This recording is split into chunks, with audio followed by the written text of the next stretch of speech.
Hello, this is Carolin Gomulia and I work for MzN as a senior consultant. Today I bring to you an interview with Shannon Paige. Shannon Paige is the author of the report Time to Decolonise Aid, which was published in May 2021. The report is really captivating as it gives insight into how inequality and power imbalances are deeply entrenched in humanitarian and development aid. The interview portrays the complexity of the issues around decolonizing aid. Shannon, in particular, during the interview, didn't shy away to clearly articulate the issues relating to systemic racism and structural issues.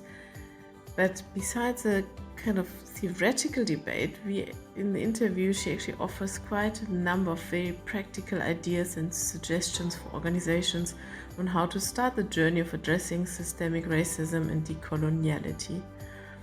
And the interview does not only bring into sharp focus INGOs and NGOs, but explores also how consultancies such as MzN could contribute positively to decolonizing aid.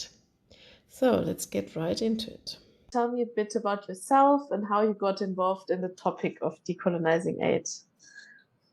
So my name is Shannon, and I am originally from Antigua and Barbuda and Trinidad and Tobago. I hold dual citizenship, but grew up in Switzerland. And so I grew up in Geneva. I was around a very international group of people. My father worked in the international sphere. And so I was around a lot of people of color and a lot of people from various other marginalized backgrounds who were working in the aid and development and peace building sectors from a very young age. So I think that was my first introduction to it all, but it wasn't really until I think I started to do some work myself in college.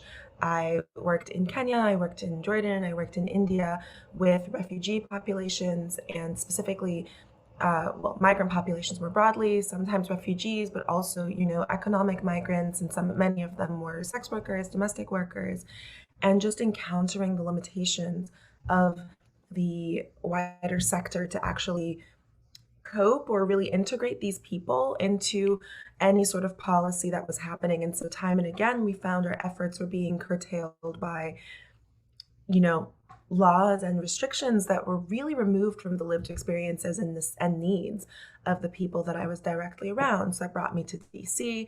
And then I was really fortunate because I think those things were making me aware of some of the ways that the aid sector and the development sector and the peace building sectors all related differently to communities that came from different backgrounds. In Jordan specifically, I had the privilege of working with Palestinian and Syrian refugees, but I also worked with Sudanese refugees. And the difference in resources between these different communities and the experiences that, Palestinian and Syrian refugees were sharing their experiences, and those were quite specific. But Sudanese refugees had this keen awareness that they were not as attractive to support, as, to use their own verbiage, they weren't as attractive to support as Palestinian or Syrian refugees. And so many of them felt that there was a racial component to that was impacting funding and was impacting, their asylum requests and all of the many complications that come with holding a refugee identity. So I think that really made me aware that this system that is trying to do so much good isn't as neutral as I think many of us would like to think. And so then I joined Peace Direct, and this organization was already in a period of really examining, well, why? We've been talking about localization, we've been talking about shifting power in the system, and we have been so unwilling or unable, and I use, the royal we here, I mean the larger system has been so unable to make the necessary changes. Why? What is it that has made this so difficult? And obviously, that's an incredibly complex question. But one thing that our organization realized, and we've been talking about this since before 2020, but I think the murder of George Floyd really brought everything into relief, which is that we are unable and uncomfortable talking about race and racism and discrimination on the basis of very specific identities. We talk a lot about what it means to include women. We talk a lot about what it means to include young people, but we don't talk about some of the biases that are motivating our funding decisions, that are motivating our relationship decisions when we partner with various organizations. And so really and truly, I entered this organization at a period where they were thinking it's time for us to do something about this, to really do some research and see what local practitioners are saying, because if we've noticed, they've noticed. So, and with my background, it just lent itself quite nicely to doing some research. And so that's how we came to the point of doing this consultation in November of 2020, and then everything just progressed from there. Wow, that's quite a nice trajectory, really. As you say, you're probably being so aware of it, and then things almost falling into place, Yeah, it's finding all yourself serendipitous. into a place where you could do the research and work on it. So so that basically describes the trajectory how you came to become the author of the Time to Decolonizing Aid.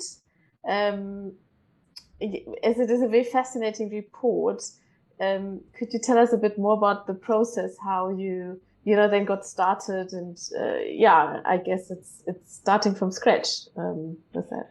Yeah, so we did start from scratch, and I think one element that made this a bit more challenging when we began was just the realization that as an organization, we had no framework to discuss race or racism or discrimination. And so we were building everything. We were reading different scholars and trying to create a degree of organizational structure that we could then fall back on and say, okay, well, as an organization, we have committed to using this terminology versus this terminology, or approaching the issue from an intersectional perspective rather than specifically only looking at race. And so there were lots of conversations, lots of considerations that had to be made before we even had the consultation. And so then from November 2nd to November 4th, we held ended up being 3 days, a 3-day online consultation on our platform called the Platform for Dialogue. And so this is a text-based platform that allows participants to almost chat with one another. And the reason we like this platform, I mean, we developed it, is because it allows people with different bandwidths and in terms of their internet to access the conversation.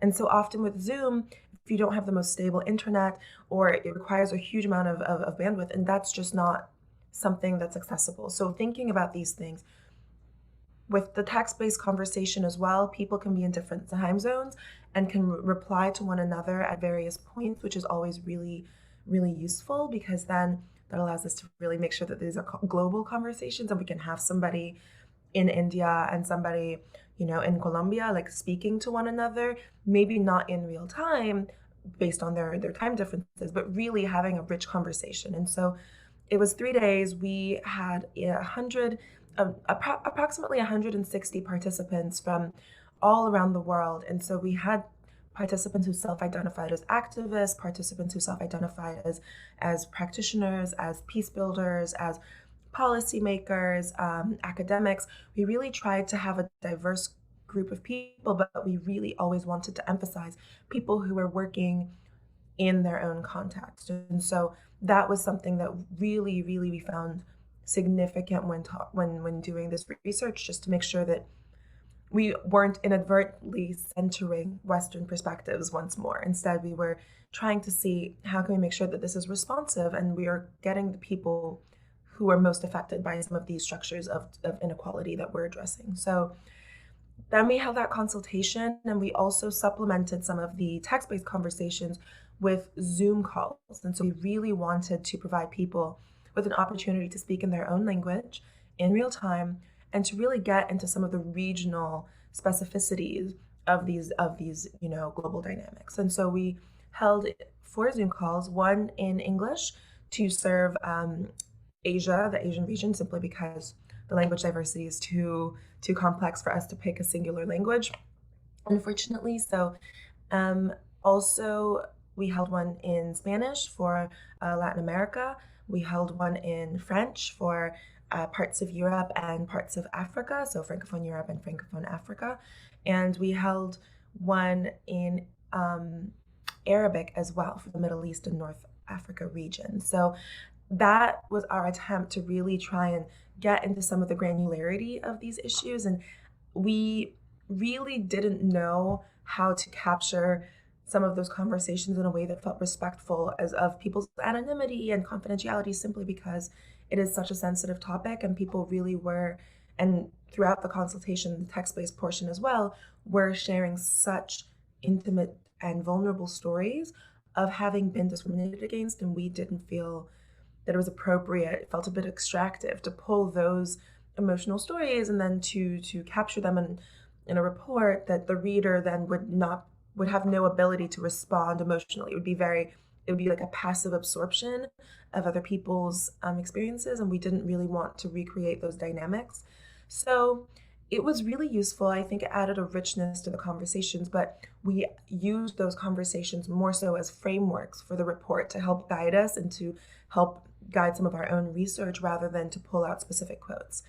And from that consultation, we then started the drafting process. And as you can imagine, I'm sure you've seen Peace Direct partnered with Women of Color Advancing Peace and Security, the Alliance for Peace Building, and Adesso. And so these are fantastic organizations, but we really wanted to make sure it was something everybody felt confident about, proud of, happy to put their name on, because especially being mindful that it is such a sensitive and new topic at the time, relatively speaking. So there were lots of rounds of edits to make sure that everybody was comfortable, and then the report was published in May.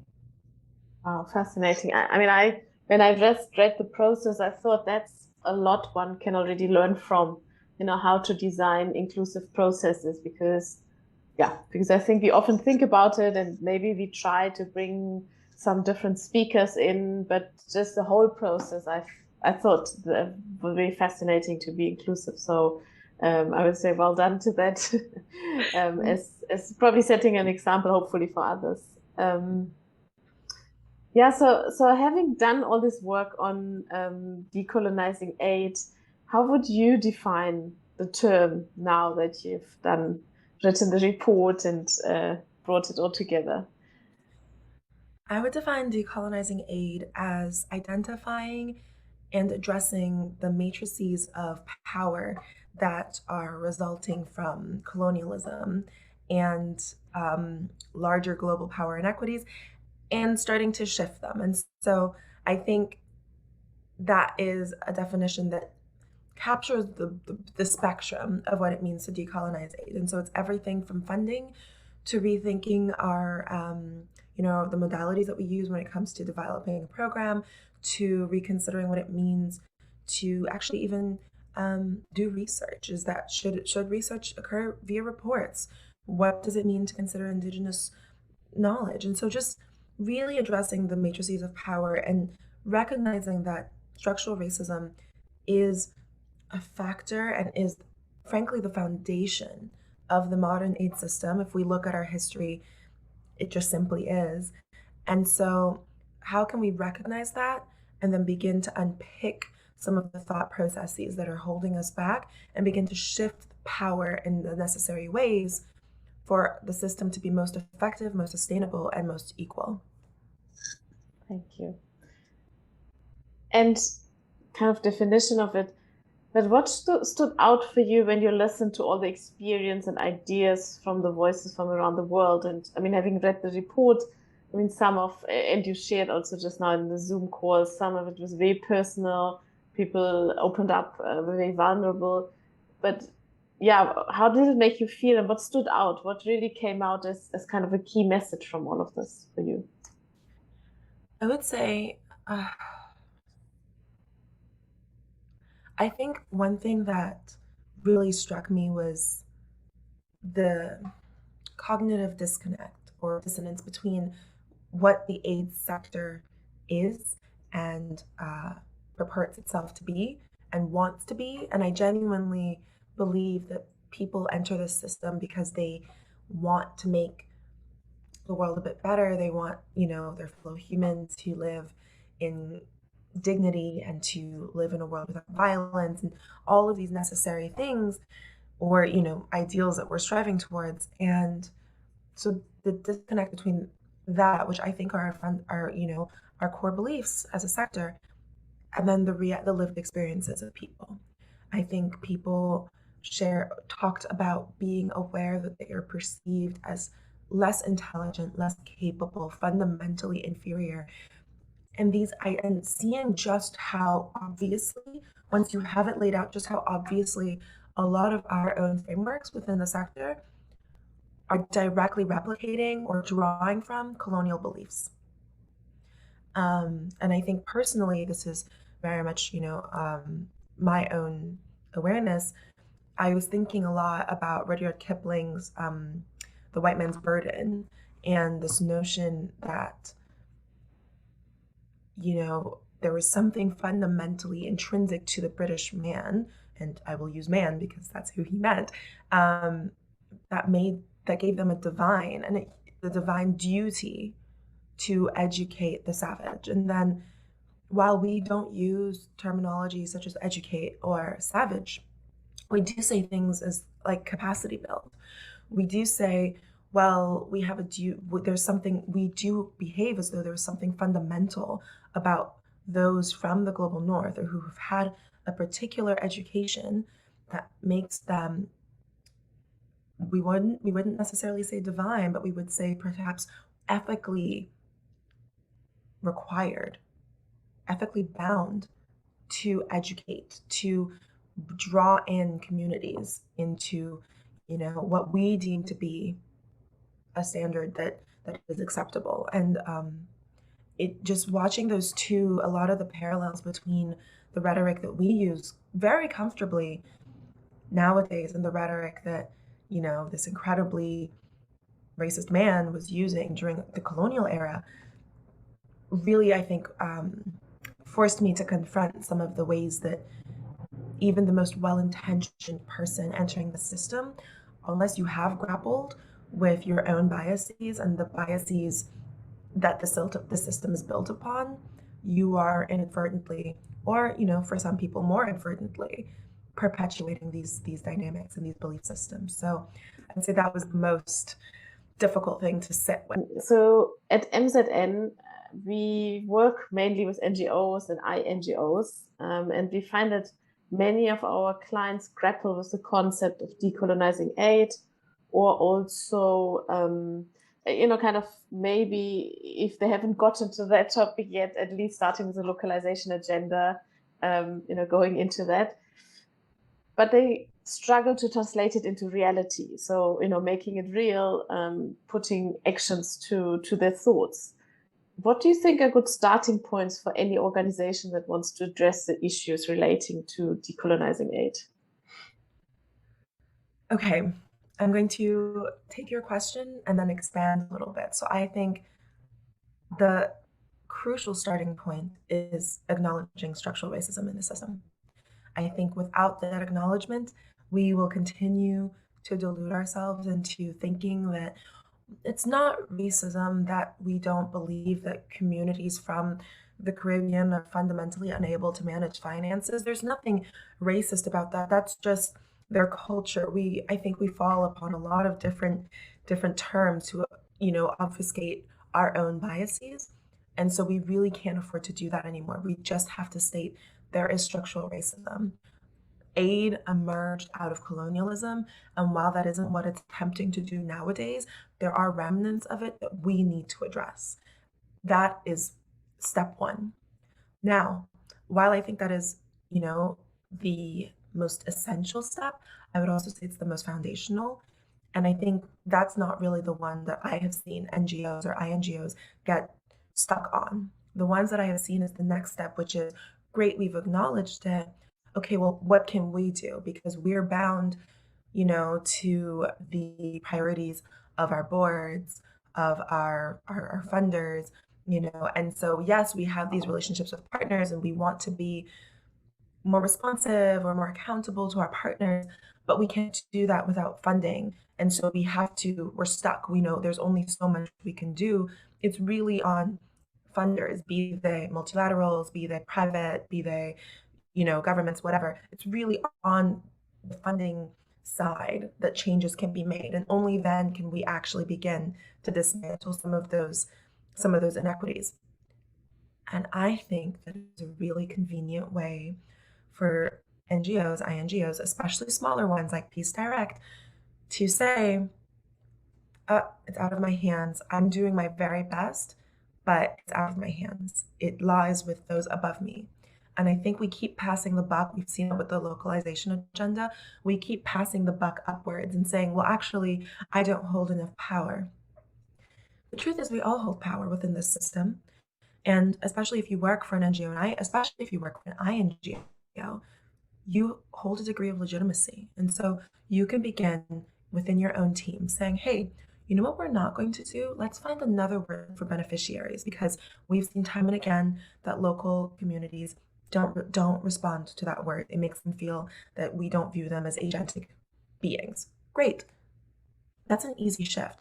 A more substantial shift would be to say, as an INGO, well, we have the ability to not accept funding. And, every INGO, every NGO has, ethical guidelines around funding. What would it look like if their ethical guidelines included components that said a degree of your funding needs to go directly to local communities, or we won't accept your funding because you're not in line with our values? What would that actually look like? I mean, I think what Peace Direct is asking is some of the hardest things that we could ask our peer organizations.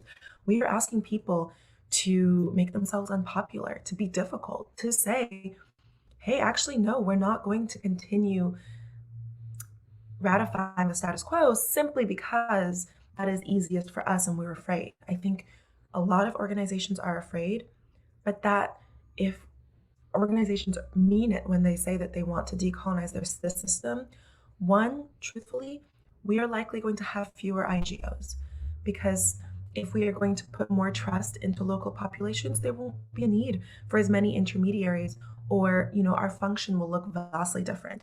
What exactly the system will look like in 10 years, I can't say, but hopefully quite different. So that's normal. That's good.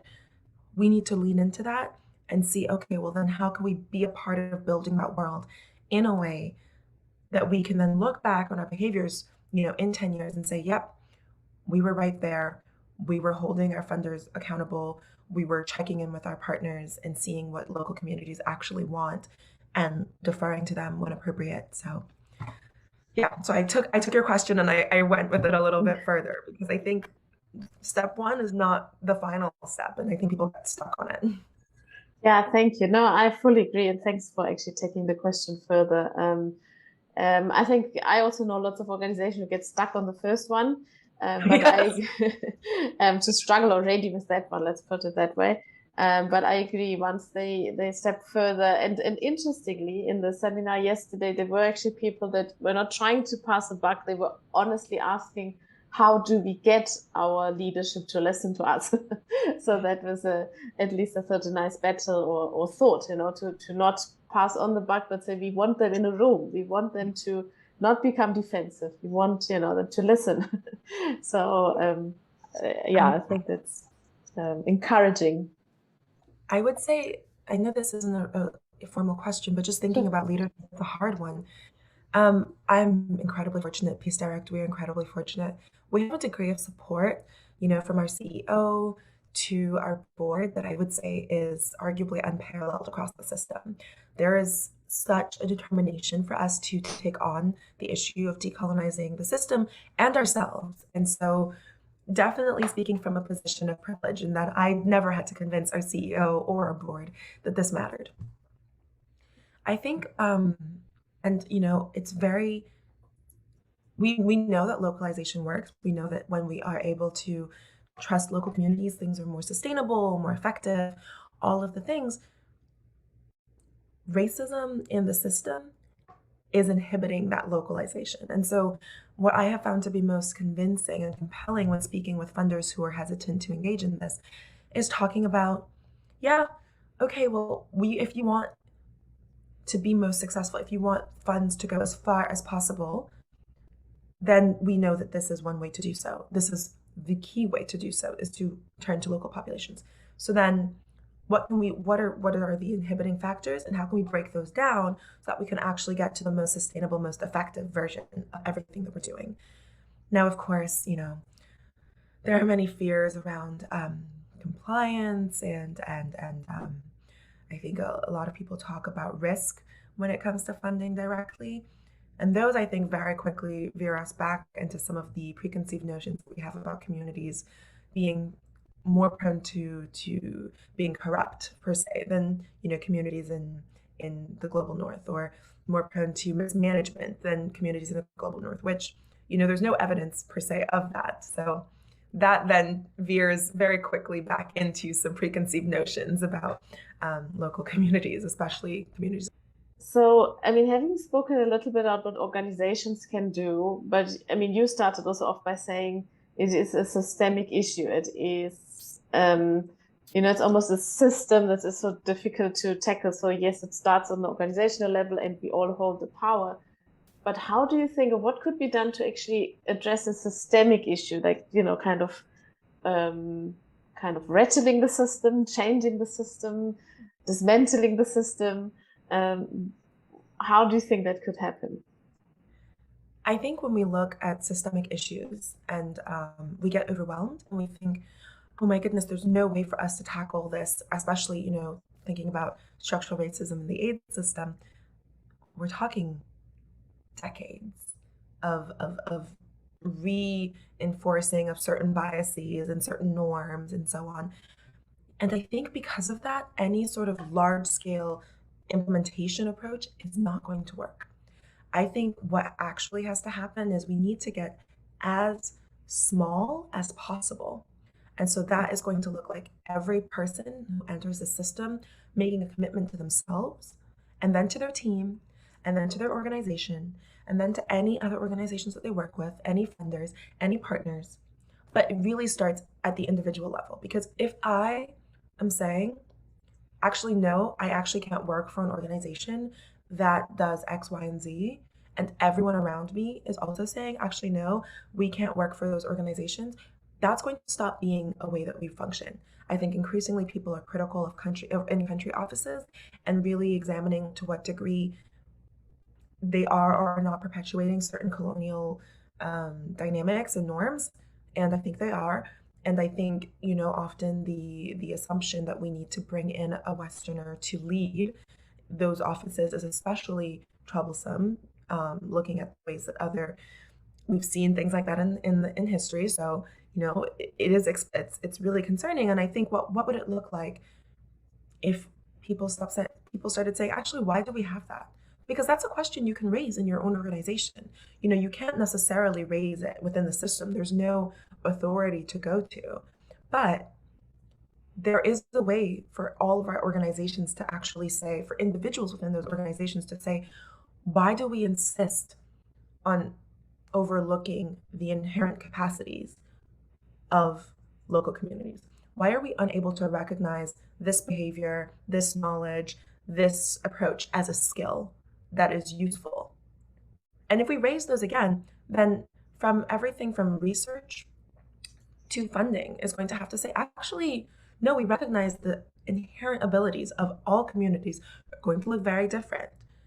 And they may not fit onto our own frameworks, which I think is a limitation for many people. But we recognize them. Then if I am committed and you are committed and my colleagues are committed, then instantly we've created a little world where we are decolonizing the system. And then if we go to our bosses and our bosses ask us, why are you doing this like this? Oh, because of this. And they're thinking about it. And then, they have buy-in. And then they go to their peers. So maybe, higher level peers who are asking them, well, why does your organization take this approach? Oh, well, we actually have these beliefs. I really think that is the only way. It's almost like a domino effect. You start with one and you push, and slowly, slowly it spreads. But until you have that ripple, until you have that singular person that dropped that domino that is willing to say, hey, why are we doing this? Or how is this in line with our fundamental values of making the world more peaceful, of ensuring that our fellow human lives lives with dignity, of ensuring that we are actually in a world where no child is hungry, or, whatever it is that the organization's core mission is, bringing it back to that and saying, because racism has no place with any of our organization's core missions. So looking at that and saying, this is how we're misaligned. I don't want to be misaligned because I joined this organization because I believe in our work. I know you also believe in this work. So let's realign ourselves. And slowly, I think we can change things. So that's how I would say we change the system. We cannot overwhelm ourselves by starting too big. Obviously, having conversations like this, having larger conversations with senior management and boards and, major funders, that's going to speed up the process. But it is still those individuals that are listening to us, that are entering those conversations, that are going back to their organizations. And so I love to say, it's an interpersonal issue just as much as it is a systemic issue. And only once we get down to that cellular interpersonal level are we actually going to be able to change the whole system. Thank you. Thank you for that. So before we come to the end, MzN plays a kind of media consultancy, so a focus on NGOs. As I said, working a lot in this field. Now organizational change happens and they want us to kind of drive those processes. What do you think an organization as MzN can do to advance the concept of decolonizing aid? Oh, I love this question. Thank you so much. I think, and this should be exciting for MzN, frankly. I think, inviting local people to also be interviewed, to also share their wisdom. And for, it's a consulting agency. Well, who are you reaching out to as consultants? How many consultants do you have? I mean, you're based in South Africa, so this is a prime example. How many consultants do you have coming out of Africa? How many consultants do you have coming out of different regions? But it's an opportunity. I think so often with decolonizing, people think it's restrictive and very serious. I think it's actually the most amazing, expansive opportunity for us to be creative, for us to bring in new voices, new perspectives, new ways of being into our system, to revitalize ourselves and our efforts. And so for your organization, I think seeing who's in the room and bringing in a diversity of people. Also, I always want to plug this as a young person myself. Are young people also being reached out to? I graduated from my undergraduate degree in 2020. So I'm, I'm very new to this sector. And I'd like to think that I have, valuable thoughts that are useful for others. So who else are we missing because we have notions as to who's credible? Let's bring in more people. Bring in people who don't have formal degrees. Ask them to be consultants.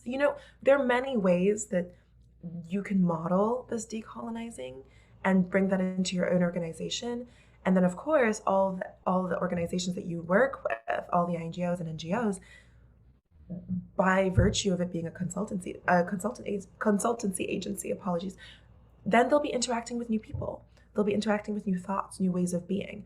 And so I think that is the best and probably simplest thing that MzN could do. Now, in terms of more complex things, interviews like this, just talking about structural racism, including race as a component when writing articles about other issues, the way that we talk about gender mainstreaming and including that consideration, include race, include diversity, and by diversity, say who you mean. Say there was a lack of diversity, and actually we mean that there was a lack of young people, a lack of women, a lack of Asian people represented in whatever meeting, in whatever space. That's crucial. And just naming where we're not meeting our standards as a system, I think you're in a unique position to do so. So there's a simpler one that's a little bit less confrontational and a little bit more subtle. And then there's the one that I think, maybe down the line, or depending on how bold MzN wants to be, that's also an option. Thank you for that. And yeah, that basically brings us to our last question at the end of the interview. I initially wanted to ask you kind of 3 things that organizations could do to contributing to decolonizing aid. But I think you've already mentioned some very practical things. Is there anything from your side that you rather want to put, kind of as almost the closing of this interview that, could help organizations and companies like MzN to be part of the conversation and become active in it. Absolutely.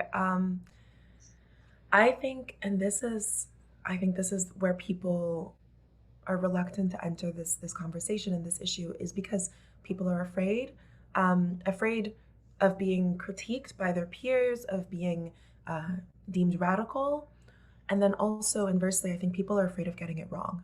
I think a lot of people are, especially people who have been in this system for some time, they feel that when we are talking about these legacies, when we were talking about the racism built into the system, that we are saying all your decades of work were useless and were racist. And I think we need people to, I want to invite everybody to remove themselves. We are saying the system is racist. We are not saying you as a person are a racist. Now, there are racist people in the system, don't get me wrong, but I really don't think that's the majority.